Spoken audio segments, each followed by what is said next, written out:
छूलो आसमान के सह प्रायोजक हैं agriculture insurance company of India limited. संपन्न भारत की पहचान, बीमित फसल, खुशहाल किसान।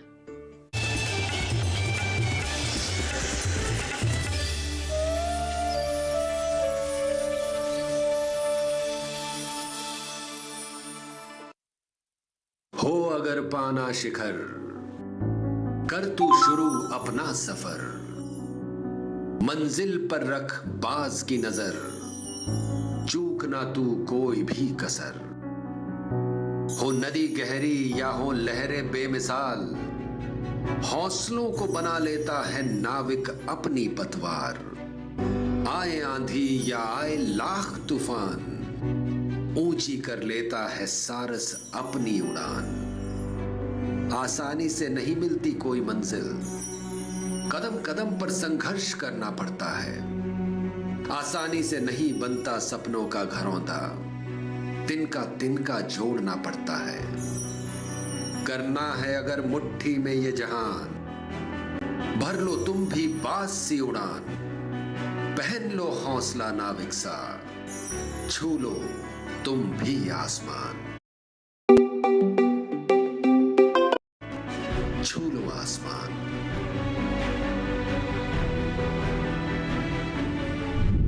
नमस्कार, मैं हूं यशोधन राणा और आप सभी का एक बार फिर से स्वागत करता हूं हमारे इस शो छू लो आसमान में। जैसा कि मैंने आप लोगों को पहले बताया था कि हमारे इस शो के जरिए हम ऐसे मेहनती किसानों की उपलब्धियों का उत्सव मनाते हैं जिन्होंने कृषि क्षेत्र में एक नया मुकाम हासिल किया है। आज मैं आपको एक ऐसे ही किसान से मिलवाने जा रहा हूं, लेकिन उनसे मिलने से पहले मैं आपके सामने एक प्रश्न रखना चाहता हूं। अगर आपके पास 1 लाख रुपए की नौकरी हो और ऐशो आराम की जिंदगी हो तो आप क्या करेंगे? अपनी ऐशो आराम की जिंदगी आराम से जिएंगे या कुछ दूसरा काम करना चाहेंगे? वो भी ऐसा काम जो आपके लिए बिल्कुल नया हो। आप इस प्रश्न पर जरा विचार कीजिए। तब तक मैं आपको रूबरू करवाता हूं ऐसे ही एक किसान से जिनके सामने ऐसी ही एक परिस्थिति आई थी।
अभिषेक है, आप सोइए, मैं देखती हूँ।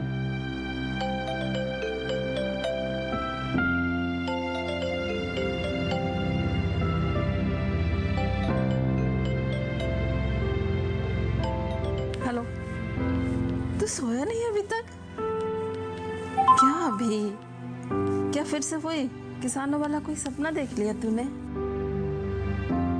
बेटा, ये किसानों की दुर्दशा, उनकी आत्महत्या, फिर कब तक तू कब तक ये सब सोचता रहेगा?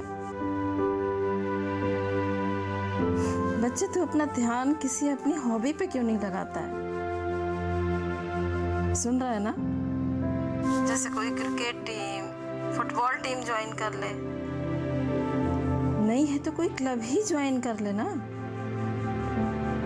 माँ, अब चाहे मैं कोई क्लब जाऊं, क्रिकेट खेलूं या फुटबॉल खेलूं, मुझे नहीं लगता कि ये सवाल मेरा पीछा छोड़ने वाला है।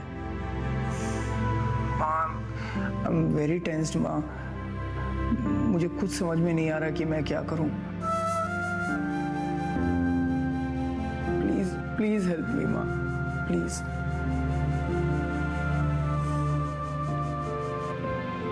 अभी बेटा, मैं सलाह तो तुमको 10 दे सकती हूँ, पर मेरा ये मानना है तुमको वही करना चाहिए जो तुम्हारा दिल कहता है।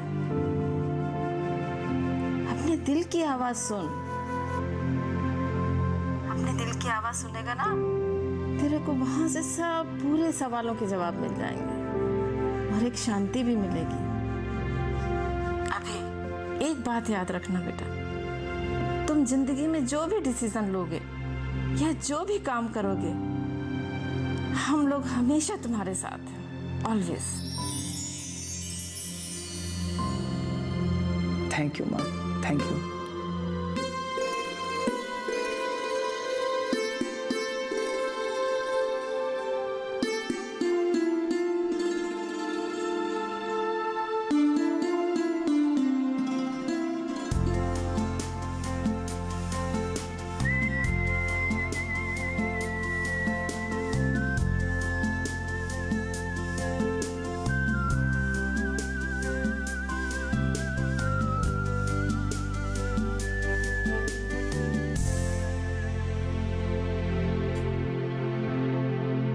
सर,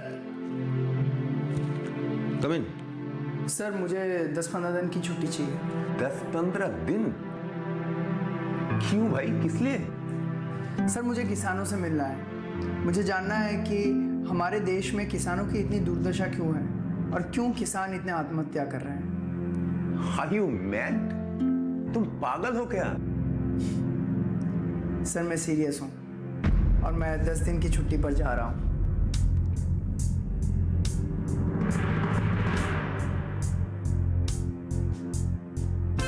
नाम अभिषेक सिंघानिया, उम्र 30 साल, पेशा सॉफ्टवेयर इंजीनियर। सुनने में ये एक सफल संपन्न व्यक्ति की बात लगती है, लेकिन कौन है जिसे किसानों की समस्या इतनी परेशान कर रही है? ये जानने के लिए हमें पीछे से शुरुआत करनी होगी। कलकत्ता।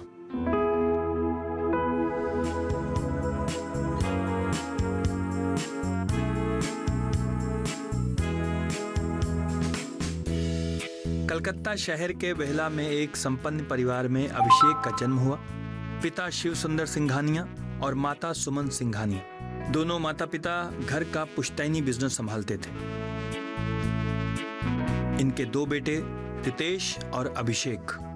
अभिषेक की आरंभिक शिक्षा और पूरा स्कूल बेहला में हुआ।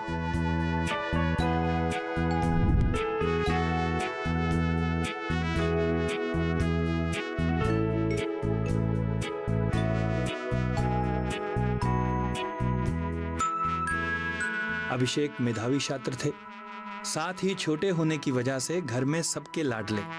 माता पिता और भाई का इनको भरपूर प्यार मिला और इस वजह से इनकी परवरिश काफी खुशनुमा वातावरण में हुई।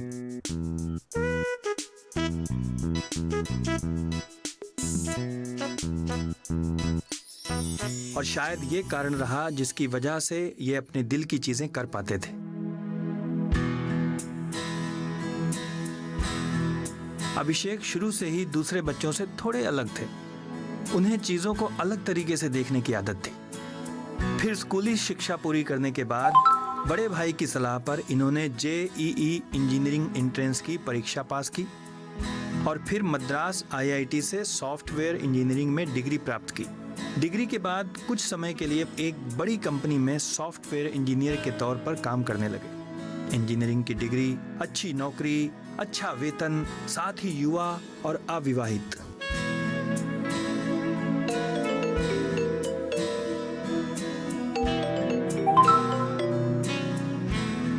कहने को जिंदगी में सब कुछ अच्छा चल रहा था, लेकिन एक चीज थी जो सब कुछ अच्छा होने के बावजूद भी अभिषेक को परेशान कर रही थी। न्यूज़ चैनल, अखबार और सोशल मीडिया के द्वारा अभिषेक को देश में होने वाली किसानों की आत्महत्या के बारे में पता चला।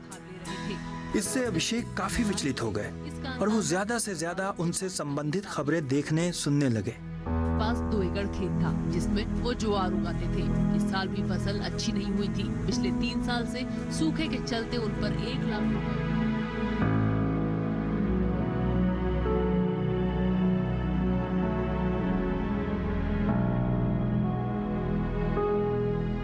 इससे उन्हें एहसास हो रहा था कि देश में किसानों की स्थिति ठीक नहीं है और कुछ किसान इससे परेशान होकर आत्महत्या कर रहे हैं। ये बात अभिषेक को चुभने लगी, विचलित करने लगी और वो परेशान हो उठे। और फिर उन्होंने सोचना शुरू किया कि देश में किसानों की स्थिति इतनी खराब क्यों है, वो आत्महत्या करने पर मजबूर क्यों हो रहे हैं। और फिर उन्होंने फैसला किया कि वो इसके सही कारण का पता लगाएंगे। ये सोचकर उन्होंने अपने काम से छुट्टी ली और निकल पड़े अपनी खोज पर।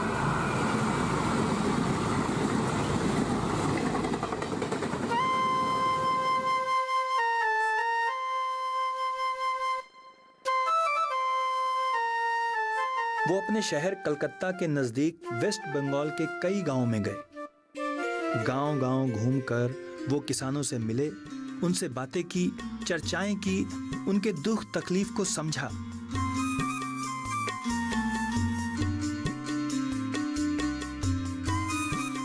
साथ ही साथ वो खड़गपुर IIT के एग्रीकल्चर के असिस्टेंट प्रोफेसर दिलीप स्वैन से मिले और इन सारी मुलाकातों, चर्चाओं के बाद उन्हें खेती, किसान और किसानों की समस्याओं के बारे में पता चला। उनकी इस खोज ने अभिषेक के जीवन की दशा दिशा ही बदल दी। खेत, खेती और किसान के बारे में जानने के बाद अभिषेक इन सब चीजों से दिल से जुड़ गए। उन्हें जैसे अपने जीवन के सही उद्देश्य का एहसास हुआ और फिर उन्होंने एक बड़ा निर्णय लिया। उन्होंने अपने सॉफ्टवेयर इंजीनियरिंग के काम से त्यागपत्र दे दिया और निकल पड़े एक नए सफर की ओर। उन्होंने तय किया कि आगे के जीवन में वो किसान और उनकी समस्याओं के निदान के लिए काम करेंगे।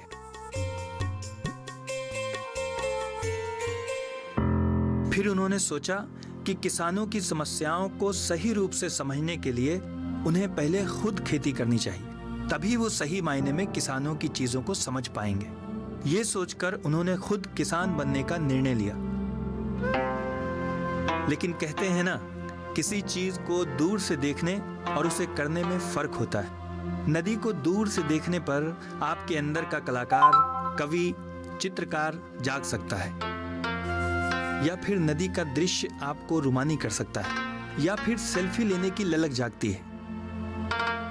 लेकिन जब आप नदी के पानी में उतरते हैं तब आपको उसके बहाव और गहराई का पता चलता है। ऐसा ही कुछ अभिषेक के साथ होने वाला था। खेती के निर्णय के बाद सबसे पहले जरूरत खेती के लायक जमीन की थी, तो जमीन देखने का काम शुरू हुआ।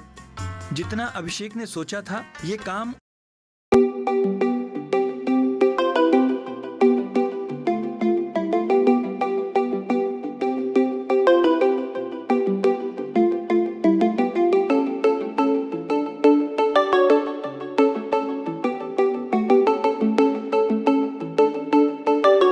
उसे कहीं ज्यादा कठिन साबित हुआ। हाथ में पैसा होते हुए भी खेती लायक कहीं जमीन मिल नहीं पा रही थी। कभी जमीन पसंद नहीं आती तो कभी जमीन वाला भाव बहुत ज्यादा लगाता, कभी किसी जमीन के पेपर सही नहीं होते तो कभी बिचौलियों के लोभ की वजह से बात नहीं बन पाती। महीनों ये सिलसिला चलता रहा। रोज अभिषेक घर से निकल जाते और दूर दूर जाकर खेती के लिए जमीन ढूंढते, लेकिन उन्हें खेती लायक मन मुताबिक जमीन नहीं मिल पा रही थी। ये सब देखते हुए अभिषेक के एक मौसा जी सामने आए। पूरा क्रेडिट आप लोगों को देना चाहता हूँ, आप इसमें शामिल हो। और फिर उनकी मदद से अभिषेक को जमीन मिली। जमीन मिल गई तो अब उसे खेती लायक बनाने के लिए जमीन की बाउंड्री करने के लिए मजदूरों की आवश्यकता हुई। आईटी का काम करते हुए अभिषेक ने जीवन में कभी सोचा ही नहीं होगा कि देश में इतनी बेरोजगारी होने के बावजूद मजदूर मिलना कठिन होगा। जब आसानी से मजदूर नहीं मिले तो वो खुद मजदूर ढूंढने उनके घर तक पहुंच गए, लेकिन फिर भी ये आसान नहीं था।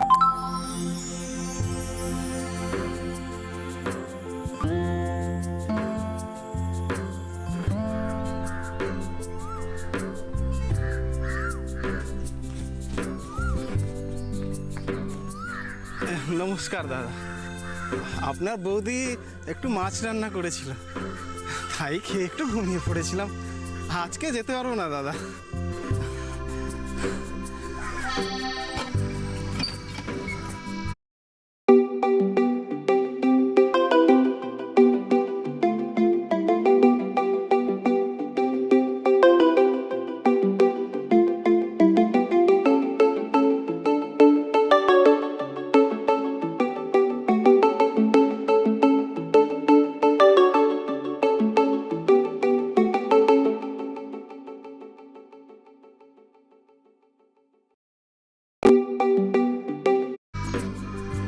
ও তো বাড়িতে নেই।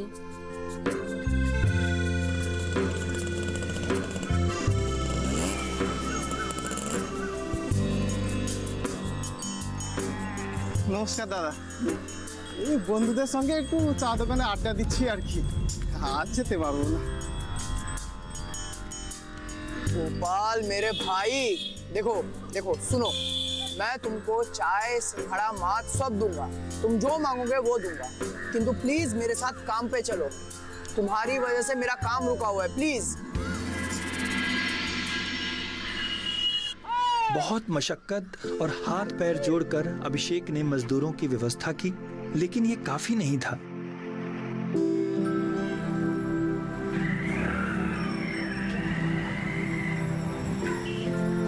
অভিষেক দাদা, অভিষেক দাদা,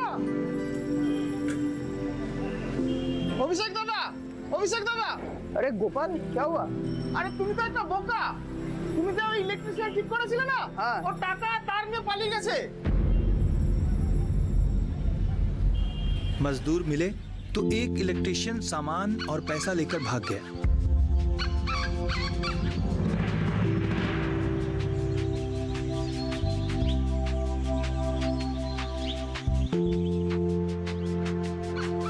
अभिषेक को समझ में आया कि इस तरह से काम नहीं चल पाएगा, उन्हें अपने आप को 24 घंटे यहाँ झोंकना पड़ेगा।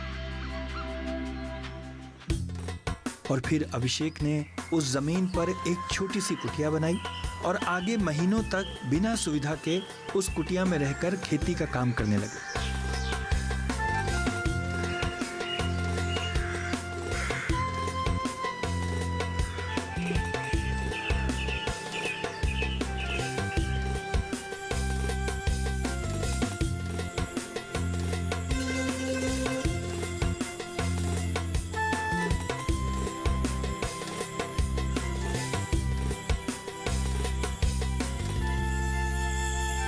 बिना बिजली पानी के मच्छरों के साथ उन्होंने वहां महीनों गुजारे और फिर मेहनत का फल रंग लाया। अभिषेक के खेत बागान बनकर तैयार हो गए और फसल निकल आई अपने रोपे बीज से। फसल को पैदा होते देखना ठीक वैसा ही अनुभव है जैसा एक माँ बच्चे को जन्म देती है। ये अभिषेक के लिए बिल्कुल नया और अद्भुत अनुभव था। उनका प्रयास सफल रहा, लेकिन अभिषेक का उद्देश्य सिर्फ अपनी खेती करना नहीं था। वो तो किसानों की समस्या का समाधान और उनकी मदद करने निकले थे। एक बार अपना खेत बागान तैयार हो जाने के बाद वो दूसरे लोगों के लिए भी खेती करने निकले। और कई एनजीओज और व्यक्तिगत किसानों के साथ जुड़कर उन्होंने ऑर्गेनिक खेती की। पंजाब के फगवाड़ा, उत्तराखंड और महाराष्ट्र में उन्होंने अपनी देखरेख में दूसरे लोगों के लिए खेती की और इससे बहुत सारे किसानों को फायदा हुआ। आज अभिषेक अपनी खेती के साथ साथ दूसरे ऐसे लोगों के लिए भी खेती की जिम्मेदारी लेते हैं जो किसान ठीक से खेती नहीं कर पा रहे हैं, या फिर ऐसे लोग जिनके पास जमीन है लेकिन उनके पास खेती के लिए समय नहीं है। तो अभिषेक उनके लिए खेती एक प्रोजेक्ट के तौर पर करते हैं और इससे लोगों को लाभ हो रहा है।